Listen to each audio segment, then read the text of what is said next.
Welcome back to the Mina Show featuring Lenny, Monday Night Football doubleheader recap edition. As always, my co-host Dominique Foxworth and I, co-host for Tuesdays, are going to recap Monday night. You made like a quizzical expression. I just wanted to. Oh no, I was thrilled. I was like, "What happened? Is Lenny okay?"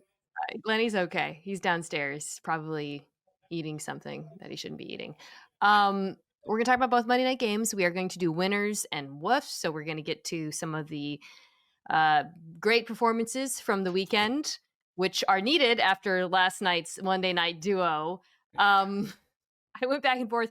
The most relevant team is the Denver Broncos of the four, but I want to start with Jets Dolphins because that was probably the biggest piece of news, which was Tyreek Hill suffering a very gruesome injury during the game, very clearly out for the season. Perhaps notably, no longer a trade option for the now 1-3 Miami Dolphins. But the Dolphins, they kind of rolled them. Yeah. I will say, I kind of think the Jets got jobbed. Yeah. Do we say that? I want to talk about the Dolphins offense. I think the Dolphins offense did some good things. I thought Tua played well. I want to get into that. But also, like, this should have been a really close game. Right. I mean, I guess I don't jobbed. Like, I thought that meant like they got like cheated or something. They didn't get cheated. A little bit. They fumbled. Like, they cheated themselves. No. Yes, I don't mean they deserve to win. Right. However, you're gonna have to set aside your cornerback biases because that OPI on Garrett Wilson was insane. I have never seen that called. Yeah, I mean, I think I'll set aside my cornerback biases.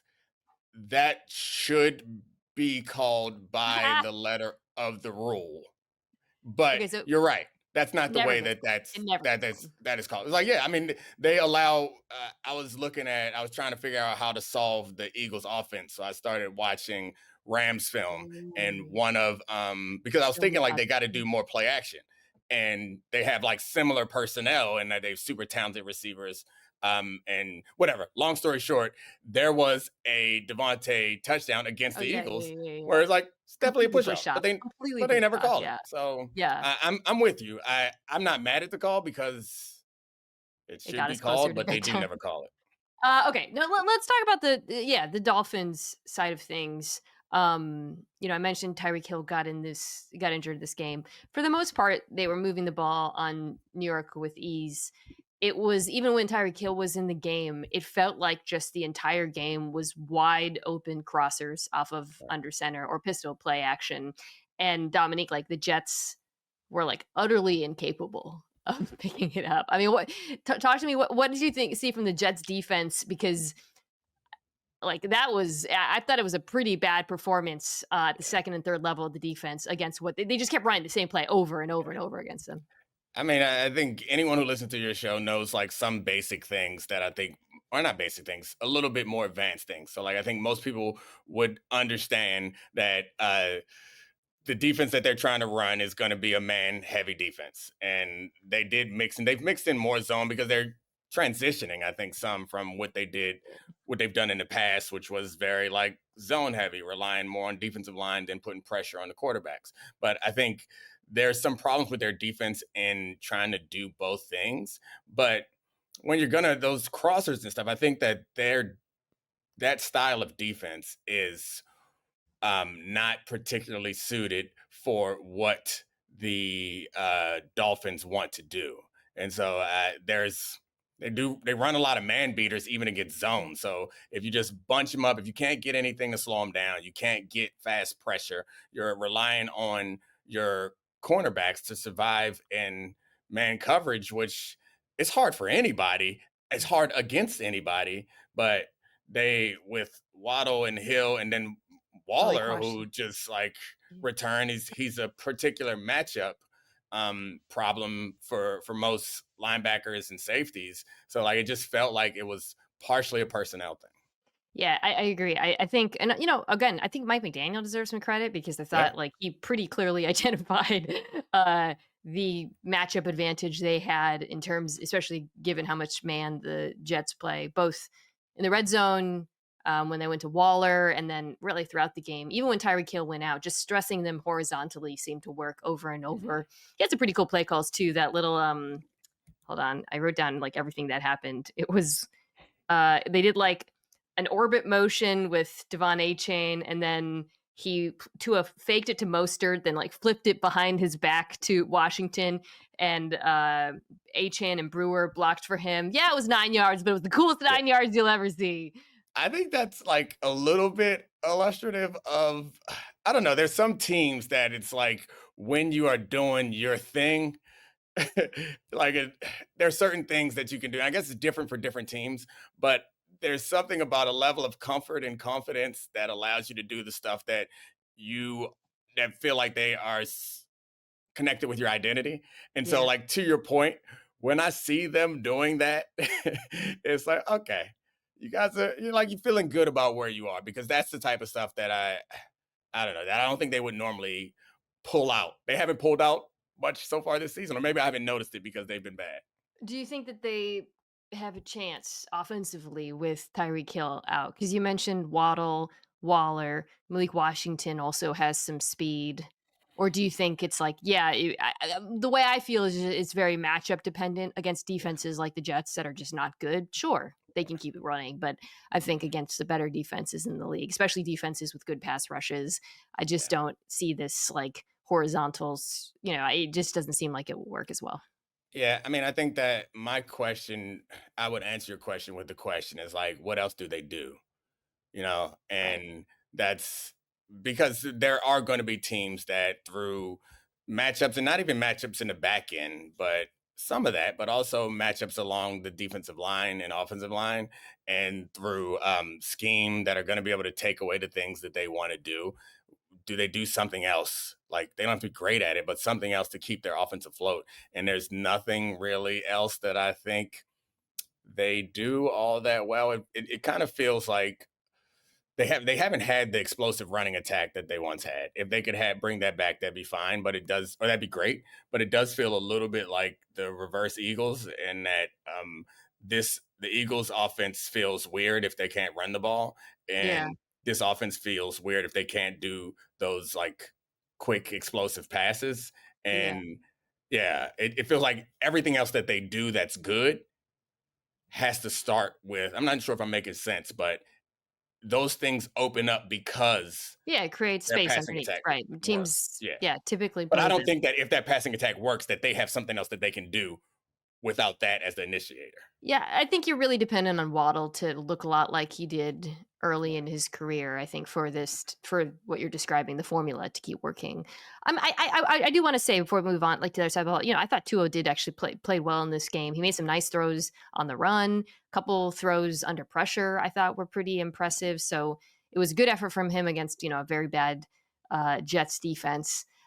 On the other side, it's funny. The Jets' first drive, when they were just like running the ball at will, I think it was like a 12 play drive with like 9 runs of over 5 yards. I'm Mhm. watching this thinking, oh yeah, Yeah. man, they got a chance at this thing. This was the identity we saw week one. And then you have the horrible fumble at the goal line, and feels like they never got back to that entire. Like they still ran the ball really well. Brees Hall, 14 carries, 50% success rate, 5.8 yards per carry. Fields ran the ball well. He had that one unbelievable run where he Yeah. reversed field off of the busted play action and just like outran the entire Jets defense. But it was just, I mean, the story of the Jets offense in this one was just self inflicted and a few bad calls. I do want to say that. It Yeah. wasn't just the Wilson. There were a few. A dude took a headshot on Fields. It was great. Dan Orlovsky was calling the game and was like, Mhm. I was actually really appreciative of how aghast he was that wasn't Mhm. called because Yeah. a lot of times when you watch announcers, will just like, yeah, like especially with dual threat quarterbacks. I was at home like screaming watching that. I could not Dan, believe that didn't get called. I mean, don't tell All right, Dan this, here he but comes. I actually think he's really good Oh at yeah, calling games. And really, I mean, don't tell him I said that. he greased the Waller touchdown. He was like Darren Waller, bunch concept. Just like, all right. Yeah, he was But awesome. yeah, they had 13 penalties for 101 yards. Yeah, that's what I was gonna say. It's like yeah, you could point to those, and that's true. One of the things that because I on Tuesdays when we record this, I do get up with Greeny in the morning, and I get a little bit more Jets fan bias poured into my head. where there's some level of baggage that comes with being Jets. And it feels unfair to me a little bit to be treating Aaron Glenn the way that at least Greeny was talking about this morning, and the way that He it was- generally feels, where it's just like they're not good, okay? But they're not without hope. Like they're Yeah. doing things that are impressive and make me feel okay about this team going forward. Of course, he didn't turn it around overnight, but they're competitive against the Bucks, which is a pretty good team. They're fighting through this game and they're doing things well. Like their offense, to your point, their offense wasn't bad. So like I don't know. There's some hope. Yeah, the penalties thing is weird because they had an outrageous amount of penalties last year, and that was something I mentioned when they hired Glenn. Like, okay, he's gonna get it cleaned up, and then it's hard to know. I would actually be curious to hear your perspective when a team has a lot of penalties, and then they continue to have a lot of penalties. How much of that do you put on coaching versus like, okay, they just have players who are Yeah. undisciplined or maybe lacking? I think too with penalties, like something that sometimes gets ignored or underplayed when fans, and we always talk about it in the terms of discipline and like Yeah. coaching, and it's like, but a lot of penalties happen because players aren't good. And Yeah. like that's why holding happens. That's why Yeah. players like a lot of times they're just So compensating for not being good. And in we gotta truth, a lot of it separate. is the roster. Yeah, we gotta separate pre-snap penalties for in in the course of play penalties. Like to your Mm, point, pass interference, some guys are more grabby than others, but pass interference is because you can't cover the guy. Holding is because you can't block the guy. I don't think that's about discipline. It's like maybe you yeah, could be disciplined enough to give up the sack or give up the big play. Defensive pass interference we're talking about. Like I think that, but there's a difference between pre-snap penalties, false starts, formation stuff. That feels a little bit more like coaching. But I also am like, at this level, how much of practice throughout a week are we focused on making sure a guy knows where he's supposed to be and when he's supposed to be there? Like some of that to me is also about leadership. And this is one of those things where culture comes into play that takes a while to change, where there are some things that just are unacceptable. And because you recognize that they're unacceptable, the players who create those sorts of situations, they're gone. And the guys who remain have a level of motivation to address those things going forward. So I think it all ends up falling on the coach, but it's also about internal like leadership, players yeah. allowing that stuff to go on. Speaking of leadership, Nick Folk, 40 years old, trotted out there. Trotted, did he trot? Sort of Mm. lurched out there, kicked a Yeah. 58-yard field goal. Final, and he looked all of his 40. And you know what? I'm 40. I can't even. I'm All right. 42. You I don't want look to 40 though. thank you. I want to throw out an idea. I put this on Blue Sky, Neither do and I, is what you were supposed to say, but it's fine. you neither. I said before the podcast, I No, was it's like, "You fine. look No, great today." nah, you were saying that my background looked good. That's Yeah, fine. A it does lady look good. told me today or yesterday that I look 35, so I don't need your pity compliments. 35. Um, I want to run an idea by you. If a team has a kicker over 40 years old, field goals should count for 4 points. If the kicker is over 45, field goals should count for 5 points. And if you have a kicker over 50 years Uh, old, field goal should count for 8 points. the problem with that is you're incentivizing people to sign old kickers. I know, And it's really funny. sometimes field goals get blocked, It's sometimes so funny. kickoffs get returned. And I don't need a 60-year-old man out there who happens to be able to have like hip flexibility to kick the ball, but not the bone density to tackle a man. Flip side, if the kicker is under 15, Oh, 10 points. If the there we kicker is go. under 5, you automatically win the game. I said that purely because I wanted to introduce the idea of Jim Harbaugh holding tryouts for toddler kickers and trying to coach Oh them up. gosh. All right, I'm done. That's fine. So the K ball, that's the answer for why these kicks are so deep now. Have you heard this? So Yeah, like, yeah. yeah, You know who told me this during the season? Mitch Schwartz. Credit to him. He was like, "Yeah, no one's talking about this ball change," and like he's like, "I'm telling you, these kickers are super powered now." yeah. Shout out Mitch. Good job. Sorry for the detour. Um, all right, let's talk about the Broncos and the Bengals. There's really not a lot to discuss. This was a complete and utter butt kicking. I do enjoy quick shout out. I love Troy Aikman on Bad Games. Yeah, Cracks me he's up. great. He's so funny. He's so He's just bad. he gets mad and he also gets exasperated and It's great. like it's just I think at the end he kind of suggested Bengals. I mean, it's over for you.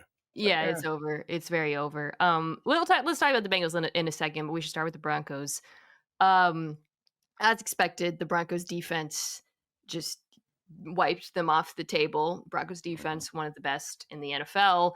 The Bengals' entire strategy seemed to be throwing at Riley Moss, yeah, uh, the pioneer. T. yes. Higgins on Riley Moss. I Problem mean, was a lot of those throws were not particularly accurate. Also, that's fates are hard. I also appreciate you bringing up Riley Moss because that was the point I made in the pre-show meeting on Get Up this morning. Of course, we don't want to talk about it because it wasn't like explosive plays necessarily. I thought there was something about Riley Moss that might give me a chance to get him into the show today, but we didn't get to. But I thought he did a great job because there He was were times, even though Sertan is great and they wanted Sertan on Chase, there were times where they gave Sertan some help. They didn't for Riley throughout the course yeah. of the game, and they weren't like protecting Sertan. He was in man coverage plenty, but the way that Riley Moss is the only true pioneer. Like as good as Cooper DeJean is, he plays safety and nickel. He came out as a corner, but they don't put him on the outside. You got to motion and shift to get him on the outside. Riley walk out there, play man damn coverage every snap, all game, all year long. My Also, guy, he is a strength. legitimately extremely important player on this Yeah, team. Like when we think about the Broncos and big games, and they got a big one coming up, playoffs. This is I'm joking because it was so blatant in this game. Like you rarely see yeah. like such an obvious and explicit strategy, but this is defenses are always going to throw it, and it's not because of Riley Moss. It's because he plays opposite Patrick Sertan. So last year people forget before he got hurt, he was playing really well. Yeah. Then he came back from the injury and he really struggled. In fact, against the Bengals, if I remember correctly, but that was, of course, with Joe Burrow at quarterback. But he was hurt. And I think to see him play really well, you're right. It is important. He is an important figure on I this know. team. Credit to I Riley. I know what it feels like to be Riley Moss. Well, I don't know exactly what it feels like to be Riley Moss, but on the field, a Denver Broncos cornerback playing opposite a future Hall of Famer is how I started my career. So I have some empathy, or I guess definitely empathy, not sympathy. I don't feel sorry for him for Riley Moss in that situation, and he's done incredibly well. I mean, it's tough though because even when he has bad games, it's like what you're asking him to do, and we don't appreciate how much it allows other people to do to have the success that they want to have because they put them in man coverage so often. You're gonna have bad games in man coverage. It's just a fact of life, unless like Darrell Revis. I don't know. I So mean, I can't think of anybody who's just plays man coverage all game, all season long like they do, and doesn't have a couple ugly plays. they did play a lot of zone in this one. It was they makes I mean, they definitely altered their game plan given the competition. They didn't blitz a lot. They like you said, they helped out. They zoned off Jamar Chase on that side of the Hmm. field. I'm sorry, you saying I know what it feels like to be Riley Moss is like Yeah, one of the it's like a reverse of the yeah. I No, walked a day in his shoes. I experienced the discrimination that Riley that Moss faces on a daily basis. that was the joke. You explained it, Yeah. and that was not funny. No, I explain it. T. Higgins has 4 inches on Riley Moss, by the way. So, it's credit to him. More Other side of the jokes ball. available, but I won't I, make I them. know. I do want to talk about the other side of the ball because this is what I was interested in seeing because the Broncos offense so far this season has been underwhelming. Both running the ball and coming into this game, Bo Nix was like 8 for 24 on passes downfield. Mhm. Let's start with the good part. They ran the ball really well in this one, admittedly, against the Bengals defense. You can apply that general caveat to this entire part of the conversation, but it was cool to see J.K. Dobbins finally explode because we've been waiting for this run game. It's like, okay, they have a really good offensive line. Maybe they're not quite as dominant as last year, but you get new backs. should be better, and it just hasn't been so far this season. But J.K. Dobbins, 16 carries, 66.3 yards a carry, 69% success rate, 0 run stuffs. He looked really good. He looked really explosive. I thought, you know, if they can keep, if you know, they're not going to be as dominant against better defenses, but like that's a formula that can work for them, and it's important because one of the other things I really noticed in this game, and it's been the case all year, but I wanted to get your thoughts on it. Defenses are all over these Bo Nix boots, man. Yeah. Like they call it a lot. They boot him out a lot. Sometimes it's naked, sometimes it's boots. And you constantly now see the edges peeling off on him, and a lot of the throws downfield are covered up. So they really need the run game to work in accompaniment with that. And so it was good to see that effective. So again, I'll draw on my experience as a Denver Bronco is that I'm sure any Broncos fans that are listening to this recognize this offense as early 2000s, late 90s offense, where like it felt like, especially um, when I was there with Jake Plummer, it was like so much zone away and zone cutback with boot. It's just like we are going to get you out of this pocket and clear the picture up for you, give you a timer, which like I think that's an underappreciated part about the boot is like it gives you a clock. You can't hold onto the ball too long because you're running towards the sideline. And it's what worked for him. And it worked for him at times in this game, but the next step is going to be able to, they force that. If they force you, they take that away, which some teams have, then you have to sit in the pocket, which Bo Nix, I think he did a couple times in this game. Yeah. That one touchdown to Sutton was a great, accurate Yeah. throw. But yeah, that you have to be able to run the ball if your offense is going to be based around boots and waggles. Um, yeah, I thought Nix made a couple of nice throws later on. Early in the game, Mhm. he had some misses, and it looked kind of like it has thus far this season, but it looked like he settled down a bit, hit Sutton on a really nice ball. For the most part, like it's the game plan was like, okay, they really cannot stop screens and throws to the Mhm. flats, so we're just going to do that over. And 40% of his throws were screens or balls to the flats, and like, sure, I mean, it worked. It's hard for me to be critical of that approach against this defense. Honestly, the final touchdown toss to, was it Harvey or Dobbins at the end? It was It was Harvey. where they blitzed, where Yeah. Al They Al just left Golden him sent like uncovered. I mean, that's one of the worst displays of defense. Like that That and was the bad, other man. touchdown, it was a running touchdown where they did a crack in the corner, couldn't replace. They just had some bad defensive plays. Yeah. Where are we at on Bo? Let's get back to that. Like, what was your overall take on him from this game? I mean, I'm where I think I've always been is that when he's accurate, he's good. I mean, he's one of those guys. Like he's in a golf category, like a low end golf, if that makes sense. Where it's like I think golf is a high end golf at times, where it's like we need. There's going to be some more support. You're going to need some more support. He's not a take over the game type of guy. He can, when he's accurate, he can make the throws that you need him to make, but it's going to require some support from Yeah. the elements that are around him. And he's fortunate enough to have Sean Payton, who I think understands what he does well and tries to put him in positions to do that.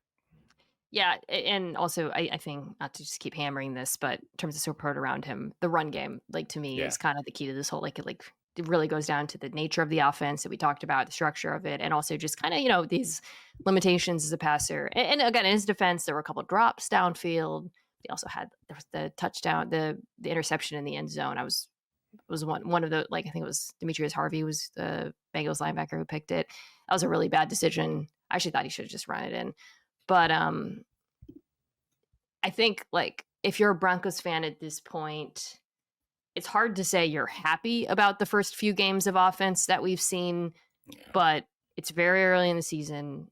Young quarterback, still figuring things out. And in my mind, the greater disappointment up to this point has been the lack of a rushing attack to pair, because the whole promise of this offseason was, okay, cool, we got this dominant offensive line. Now we're going to pair him with a run game and we can play action off of that and all this. And it just hasn't been there. So it was good to see it. But both Dobbins and Harvey both look good to me. So that is certainly helpful in that regard. Yeah, I don't know. At the moment, at this point, I feel just sort of similarly to how I felt about the Broncos last season. Dominant defense, sort of up and down offense. I Um, think, yeah. yeah, I would like to see Bo Nix do the things that, because he was good on third down.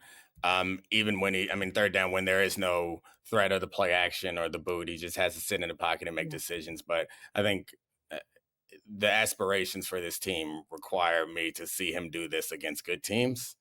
And so, like, I think they have a pretty tough game coming up. They're not. I think they have a yes, the Eagles this weekend. Oh my god. Okay, cool. Well, yeah, we'll find we're out. about to learn a lot. And that's going to be one where Vic Fangio and those guys are going to be all over a lot of these Yeah.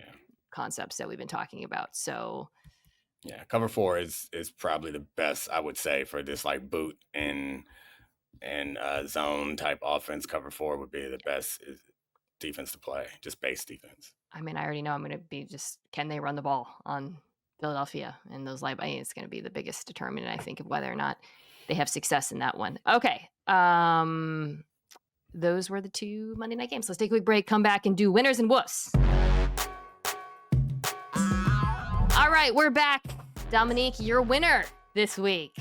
Oh, my winner this week is the New York Giants. What a win for Dart is incredible, but like the defense, like they funny thing is, I imagined in my mind before I looked at the stats. I mean, I watched the game, but I was like, man, this defense. I just remember the interceptions; those were big plays. But like this defense dominated. They didn't really dominate, but they made the key plays that they needed to make to take the pressure off of Jackson Dart. So I think the interceptions weren't like. I mean, they definitely weren't lucky, but it was like kind of things you can't count on with Dexter Lawrence tip interception. Then the other one was a receiver fell down and when they were running like a pick route, they made those interceptions and capitalized on them. But they stood up in the red zone and were good on defense. But I still think no matter how limited Jackson Dart's play was, the story is still Jackson Dart and the offense. The emotion of the game was the thing that was weird, which is hard to talk about, but it was so clear that Yeah. they came out there with a different level of enthusiasm. Yeah.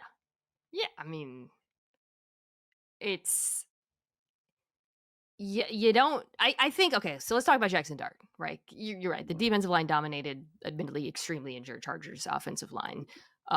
Justin Herbert was just every play was like dead on, like he had no chance back there. Some of that is because the Giants defensive line is really good, and he's had the misfortune of going back to back against Denver, and like I mean, geez Louise, he has been in absolute hell. Both defenses, I think, had a 50% plus pressure rate against him. And in this last game, he had like a 2.6 time to throw, and it just didn't matter at all. Jackson Dart. So there's a lot of things I found interesting about this first game. Um, you have to start with the athleticism in my mind, which Yeah. you talk about like the kind of enthusiasm, excitement. I mean, this is something just I feel like we've seen time and time again over the years, which is the way a young quarterback who can move has the ability to it's you really don't have to like play quarterback at a high level and make really difficult throws and all of that. Like just seeing a guy out there who can move and keep plays alive with his feet really does have a way of bringing a team to life. And it was the way he moved too. I want to give him some credit Mhm. because this was actually what I liked about him in college. The thing that jumped out to me maybe the most watching his college tape at Ole Miss was when he was scrambling, and he scrambled a ton in this game. He wasn't bailing like some of the other quarterbacks in the class and then like Yeah. turning the corner because we were watching Shador, Cam Ward even do that. You're watching that and thinking that's not going to work in the NFL. He was Right. always running through the teeth of the Right. defense, and he had pretty good vision, honestly, as a scrambler. And you saw kind of the same thing in this game. Like when he was taking off in a lot of instances, he was really decisive, and it was like the right decision, frankly, given the way the Chargers were playing them. Very quarter centric defense. There was often like voids for him to run into, and some of it was designed, but a lot of it was scrambling, and he looked good. I think the flip side of that is like there were a few moments where he trusted his athleticism too much of his pass a passer, which is why he took a lot of sacks. Like he was trying to keep plays alive. But like, that's first start young quarterback.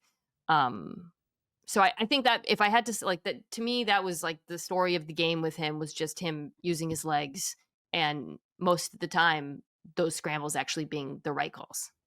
Yeah, I think using his legs, and also you mentioned some of the design stuff that just wasn't in the playbook before. I would add on top of it like the flip side to him holding onto the ball too long. In this case, he didn't have to Yeah.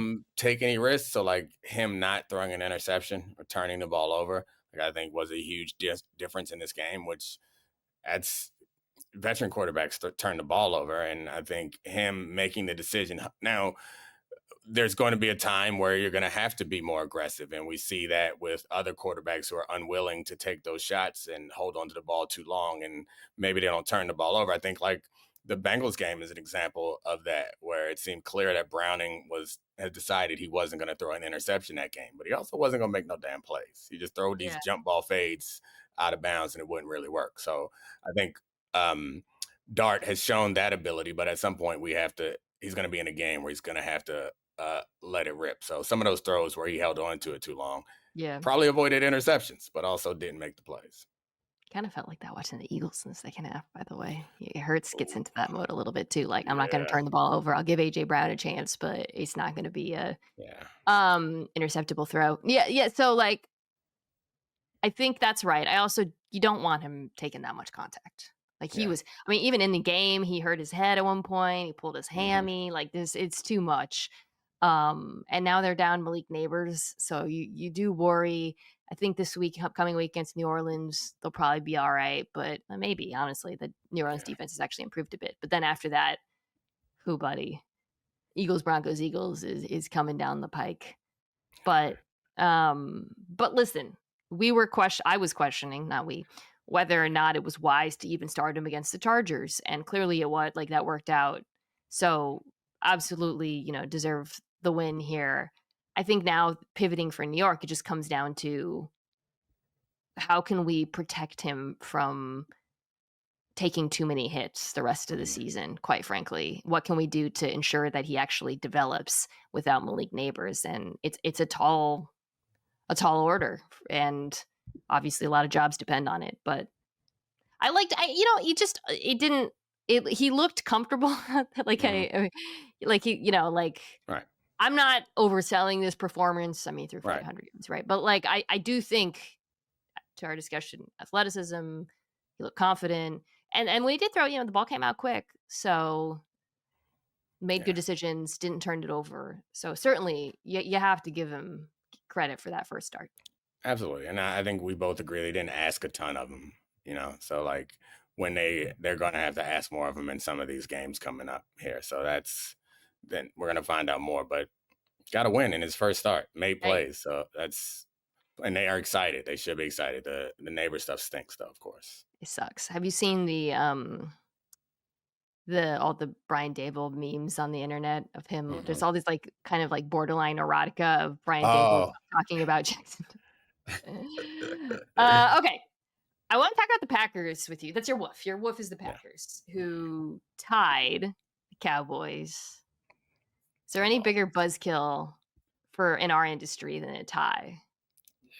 I'm watching that ties are thinking, hard. I gotta talk. This is gonna lead our show, and it's like tie womp womp.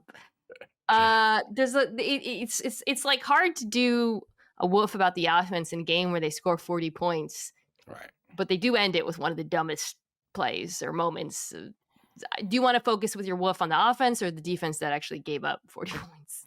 Yeah. I mean, I think the defense is obvious place to start. The offense scored plenty, but they looked sloppy at the end in the decision making and their fear of Aubrey apparently drove them to almost lose the game.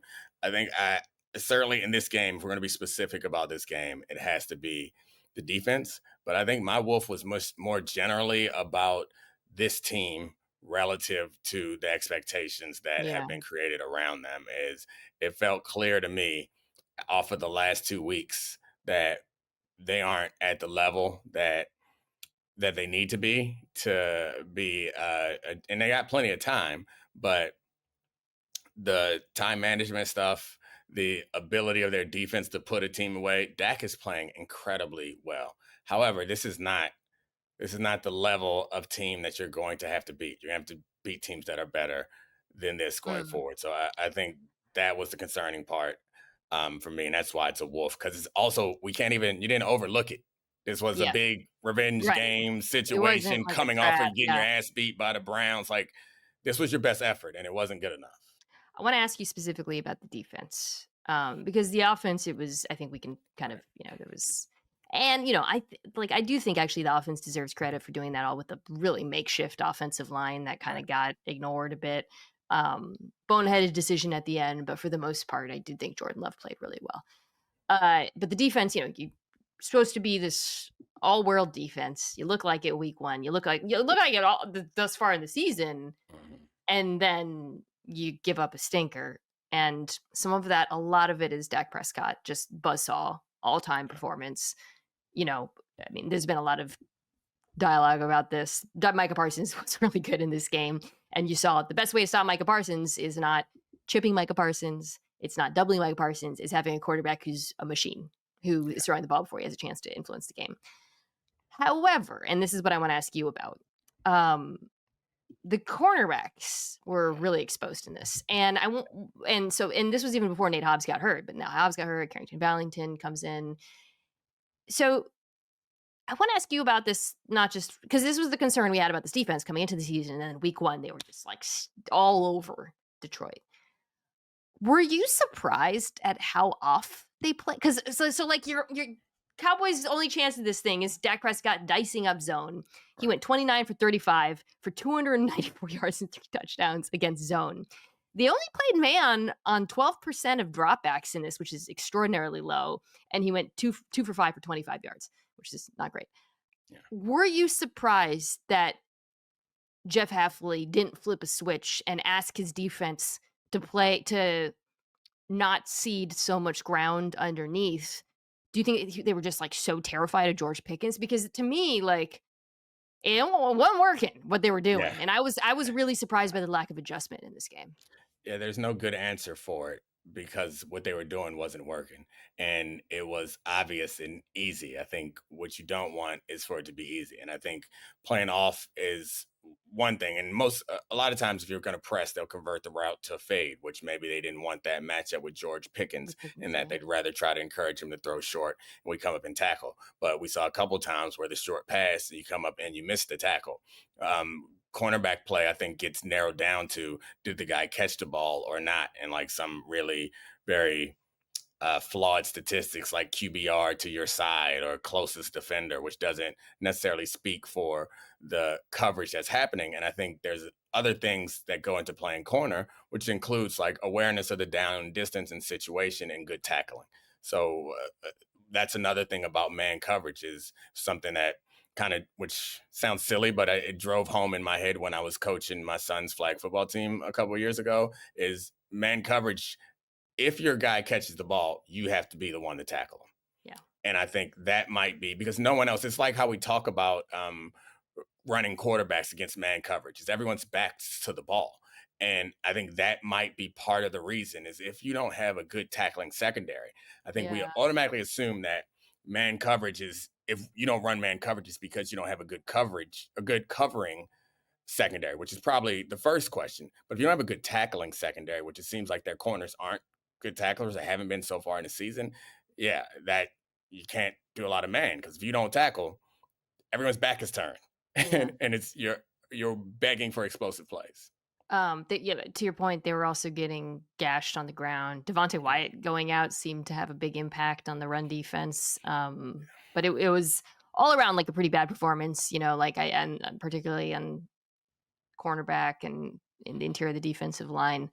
Um, I'm not panicked because I do think this was like a Dak Prescott just all timer. Sometimes it mhm, happens, right? You just run into a quarterback who's just like on fire, and he was like, right. he just felt like he couldn't miss.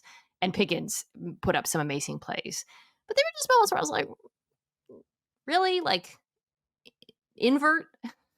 we're running invert there with George McGee a couple times. Like I don't know. I just I don't want to talk out of both of my heads of my side's mouth because on one side I've been praising Jeff Halfley for all the disguise and some of the things they're doing on the back end, but it also felt like okay, like let's just you're making it a little too easy for Dak Prescott to get the ball out quickly, and I felt like they had to challenge that a bit more when yeah. Anyways, that's all. Especially, I mean, that was one of the things that I didn't love pressing because I'd like to watch off was one of the things that was driven home when I got to Baltimore was like we have good pass rushers.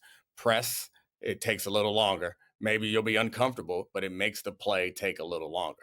And if you have a guy like Micah Parsons, the 2/10 of a second that it requires a receiver to get off the line of scrimmage, like that's huge. That's a huge time to allow Micah to get to the passer. So to your point, like that would be helpful. All right, I'll start with my woof and then finish with my winner. My woof is Geno Smith. The Raiders go down to Chicago, blocked field goal, Ashton Genty breakout game, which was cool to Mhm. see. The Halloween stance is back, which is great. But Geno really struggled in this game. 3 interceptions, and they're all real bad. Have Yeah. you? Yeah, I mean, like it was really odd going back and watching. Just all I think were bad decisions and bad vision, which is like in the past, a lot of Geno interceptions have just been him trying to do too much, right? Like him being like, I can make this crazy throw and he Yeah. can't, and honestly, in Seattle, a lot of them were like also tip balls or mistake, whatever. These were all on him.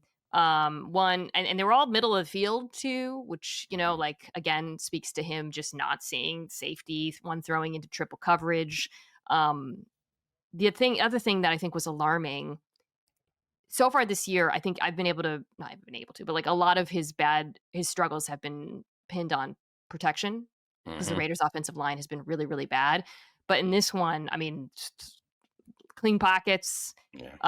rushing throws. It felt like he thought his protection was much worse than it was, if that makes sense. So he was like Yeah. hurrying throws, and so yeah, it was just he was really bad in this Yeah. game, and um also, like, missing a couple throws in weird ways, like, Yeah. there was, one throw that should have been caught, but it was so low, it could have set up a touchdown to win. I was watching that thinking, like, "What's going on with him?"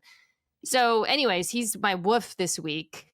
Um, like, what is your thoughts generally so far on Yeah. watching Geno Smith and this Raiders offense struggling? Yeah. I mean, I think you covered a bunch of the stuff. What I would say that jumps out to me is like there were some accuracy issues. Like the final interception was on the run and just a poorly thrown ball. The first interception, I'd say, it's it's not the worst. It's a bad throw. It doesn't look like a clear picture. The second interception was the one that jumped out to me as like, who is this guy? Where it felt like his eyes were in the wrong place. It Yeah. looks like they're running a dig concept, I think, or a dagger concept kind of against Tampa 2 with Bayard playing the like middle linebacker, deep middle player. And it's like the clear out just runs right down to the middle of the field, completely uncovered. And it seems like he's predetermined what's going to happen on the play and he's forced it in, which is not something that I guess I was going to say not something I associate with Geno, but he does have that in his history, but I don't know. That's what jumped out to me in this situation is like some of the mistakes he was making may be a result of him being trained to believe that he's not going to have or trained to believe that he's not going to have time. He's going to be under pressure, but Yeah. also just look like amateurish in some ways. Yeah, very I it's funny because I've seen a lot of people saying, he's been this, but no, these are not It hasn't interceptions he been, was yeah, throwing, like, the last 2 years. He looks bad. I'm not sugarcoating it, yeah, but he looks bad in a different way, and I right, think that's what's just so concerning. Um, yeah, I mean, yeah, I think the mental aspect of it makes me think he can be better because right, he hasn't made these kinds of mental mistakes in the past. The thing I am monitoring is the accuracy taking right, a bit of dip because that is a thing that, can happen, you get older. So, I Raiders fans are pretty upset right now. yeah, He's they paid him a decent amount of money, veteran quarterback. This is not a change. They're not going to make a change. So Does anybody know why accuracy is it just like, arm strength, I think. yeah, I'm trying, The yeah, older your arm strength declines, yeah. yeah, it Or goes I away mean, and some of it then too is like lower body, it's right. just It's just general aging and strength goes away because, yeah. but I was thinking about Drew Brees, but he maintained accuracy, but he stopped throwing downfield. Yeah, Yeah, and, maybe they're gonna have to, like, reconsider the average depth of target. I mean, he wasn't really pushing it too yeah, much, but, something to keep an eye on in this one with him. Certainly, right now, Seattle looks I mean, Sam Darnold played really, really great on Thursday, but again, it's week 4, we'll see. Keep an eye on that one, but yeah, I mean, I was really impressed by Darnold's performance, I uh, like them. against the Cardinals. Alright, the Rams are my winner, the Rams offense in particular. Hmm. Where would you put them right now amongst offenses in the NFL? Let me think. So who else? Bills offense, I guess. Who else has Here, good offenses? I'll The pull up Packers, Cowboys, yeah. Eagles are talented but not productive. Oh, Lions. Um, Okay, so I'm gonna pull up let's just do EPA per play, give you some numbers to work with. Obviously, it's early in the season, so yeah. competition, all that, yada yada. I'm not Are you using DVOA yet? I'm not really on it. Let me No, look. I haven't started using it yet. Yeah. Okay. So here are the top offenses in EPA per play. Wow, the Rams are only 8. Bills, because the Rams played the Texans too, like Texans just okay. Bills, Lions, Colts, Ravens still, Packers, Cowboys, absolutely look Hmm. like a top 10 offense. Chiefs, hilariously. Do you have a? Rams, Oh, sorry. Commanders, sorry, You have a filter or something on yours? Because I brought it up and I got different for top EPA per play. offensive EPA. All right, whatever. Go ahead. Yours is probably right. I'm looking at 2025. I'm on True Mhm. Media. Are you using True Media? Yeah, I'm on True Media, but all right, Really? proceed. Sorry for the No, that's unnecessary interruption.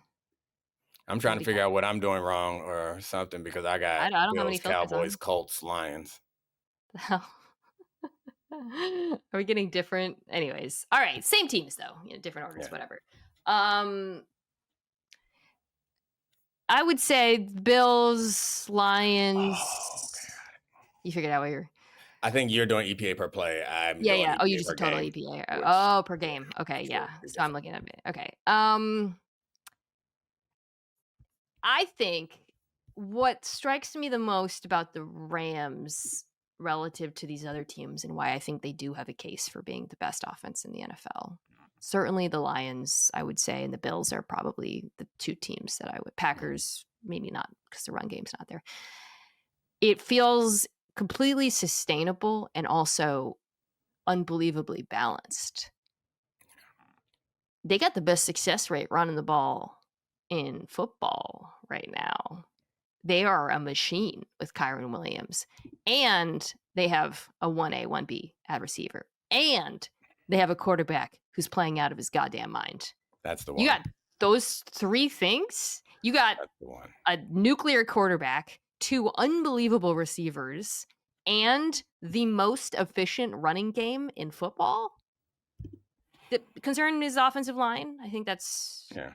but holy smokes. I Remember when mean, Matt Stafford's back? We were all worried about it, and then he entered the season and had like a career's worth of highlight throws in the first few weeks. some of the throws he's made through the first 4 weeks of the season, Insanity, insanity. as good as any quarterback in football. Yeah. Um, yeah, I don't know how to argue against this team because I think what the argument that you would make for some other team, like to your point, like they run the ball better than other teams. I guess it's the offensive line, but it hasn't become a problem. They have a coach who schemes better than anyone else. The funny thing is their best receiver is Puka Nakua, but Devontae Adams is so good that he eventually drew the assignment of Quinyon Mitchell Yeah. in that Eagles game because he was playing so well, which may say more about the Eagles than it says about the Rams, but they have a receiver that's good enough to draw that attention who isn't their best receiver. Their best receiver also can run the ball when you give it to him. Like they have a amount of flexibility. And then the thing that normally separates teams who have super efficient offenses like this that are also really good when your offense is like that, it's often like the Lions, where it's like, this is my second indirect insult of Jared Goff, which I don't mean. He's a really nice guy, but like the Good way that quarterback. we Good and a quarterback. really yeah and a really good quarterback. Yeah, nice guy was even more insulting. Yeah, Sorry, I know. I just want. he's I an thought you were going to say asshole he's a really good quarterback there, and you went nice guy. I was who, like, well, all right. who throws the shit out of the ball. No, he's a good quarterback, but I think that we recognize that if everything breaks down, he's not the guy to pull you out of it. He's not Stafford. Right. Often, so Stafford has that on top of it, which is, yeah, that's, we're looking at like last year's version of the Ravens without the running ability, where the offense is efficient but also has a magic ability. Yeah, I think Dominique, like, it's funny because the Eagles won the game, but I was watching the Rams offense thinking, like, this actually reminds me a lot of what the Eagles looked like when they were dominant, which is you have to make a Mhm. bad decision on defense. You have to choose between stopping this super efficient. The Rams run game isn't as explosive as Philadelphia, so that's Yeah. quite different. But that, or you have two elite receivers. And by the way, because they have two elite receivers, they can hunt whoever your weakness is. Philadelphia, they were able to go after the second cornerback. And then against the Colts, they really brutally went after Xavier Howard in that Yeah. game. And some of that is also on Sean McVay. He's very good at, motioning the receivers to go after those mismatches. But like, it's just not something many teams in the NFL can do. And crucially, very few teams in the NFL have either one, two cornerbacks who can handle both these guys, or the ability to defend the run with light boxes in a way where you can give them help. It's an impossible decision to deal with. And Tutu Atwell had an enormous play also. Didn't even throw that into Yeah. the mix in last week's game. They were still, they were still in a close game. But I think, to your point, there's also the obvious point. I guess we've given Matt Stafford enough credit, but there's an obvious difference too, in that they have a quarterback that they feel that they are geared around. Like, it seems like this offense is geared Yeah. around the quarterback in a way that the Eagles offense is not. So yeah, Right. they are kind of, yeah. It's a tough choice. There's no right answer against the Eagles. They make you defend the entire field in Right. coverage. And yeah, the Atwell throw. I mean, the Atwell throw, he might as well just handed it off to him. Yeah. Same with the Nakua one downfield. Nuku has become such a great deep ball receiver too. Like Hmm. late hands on that throw, beautiful. But it was like a handoff, 31-yard handoff. I mean, I just The accuracy is insane. yeah. All right. That's it for this week. I will be joining the Dominique Foxworth show later in the week to talk about some of the games. I will be back with my week 5 preview on Thursday morning. You guys can check that out here or on YouTube, youtube.com/@meetingtimes. Thank you so much, Dominique, and I'll see you guys later. I have a question. What? Can I come on your other show at some point? To talk I've been about watching Task? Task. I haven't watched the last episode because I watch it with my daughter. So Sunday night I can't watch it because I'm working, obviously, and then I come to New York, so I watch it on Wednesday night. And maybe I'll change my schedule if one day you'll let me come on with David Dennis and talk shit about Task. You can absolutely come on and talk Thank you. about Task. Also wanted to mention, by the way, speaking of television, Omaha Productions makes this show. They have a new show, Chad Powers.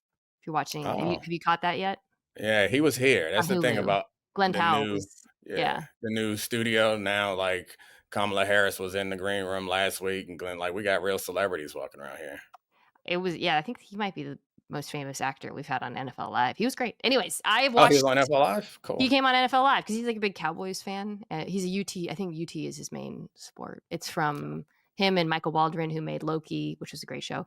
Yeah, I watched the love first that show. episode. It was very good. It was very funny, but perhaps most importantly, he actually looks like he can throw a football, which is like apparently he like and you know this from working on scripted television, like it's hard. And he apparently put in like a ton of work. Not This is not a It is spoiler, hard. but in the first episode, he like sidearms a throw. I gasped when it Yeah. happened. He's It's from like, Texas? damn. Yeah. And I've he's told like, you this before. Sorry, I know you got to go. I've told you this before, though, but like, I didn't realize how American throwing is. And I know he's American, but like, it's a very American and a very sports related thing. Like, if you don't grow up playing sports, no one knows how to throw. I just going to business school and had all the like students from elsewhere trying to throw. It's like, oh yeah, no other sport. You just don't throw. We play baseball, we play football, we know how to throw, or if you play those things. We might not be able to beat you in golf, but we can beat you in We can't golf. throwing. Yeah, We can be assholes though at the tournament. Throw apparently. shit at For we stink. we can do that. First 2 episodes are out now. Go check them out on Hulu. All right, I'll be back on Thursday. Bye, guys. Bye.